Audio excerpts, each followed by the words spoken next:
Good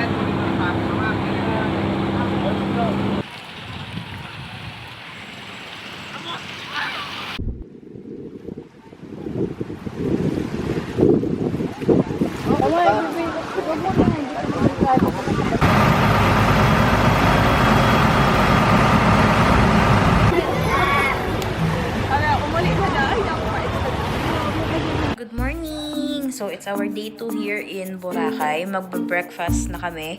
And then, susunduin kami ng mga 8 nung magdadala sa amin sa island hopping. So, yun ang itinerary for today. So, I'll see you later! Yan, nandito na ulit kami sa beach. At naghihintay na lang kami nung bangka namin para sa island hopping. And see, nandito ako ngayon sa parang ang tawag dito?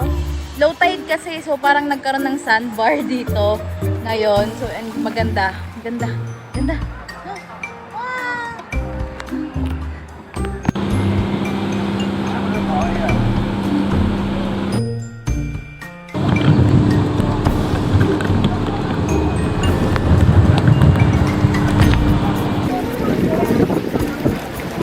Ay, mag-back eh. We're here in Puka Beach! So yan, mag-crystal kayak kami dito. And may maganda daw kumuha yung mga photographer dito. So, yan. Yan, tapos na kami mag-lunch. And magkakawabat daw kami. Hindi ko na na-video yung iba kasi puro swimming. So, hindi na ako nakapag-video. So, mamaya na lang siguro.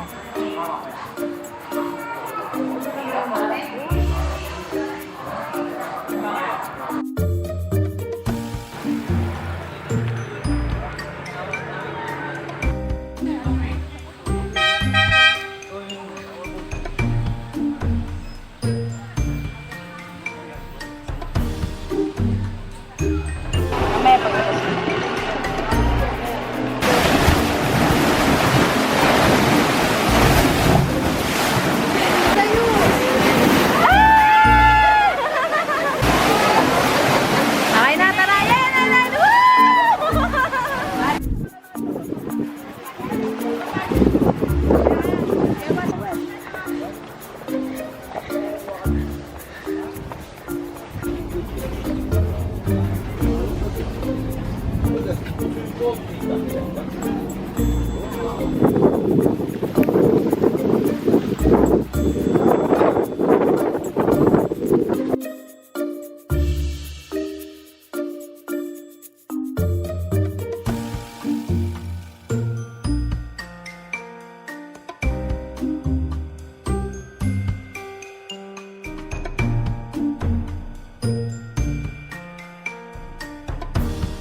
So, yan. Tapos na kami sa activities namin for today. Actually, may isa kaming hindi nagawa, which is yung parasailing. Kasi nahilo na si ate at magbabadya ng susuka. So, nireschedule na lang namin for tomorrow yung parasailing.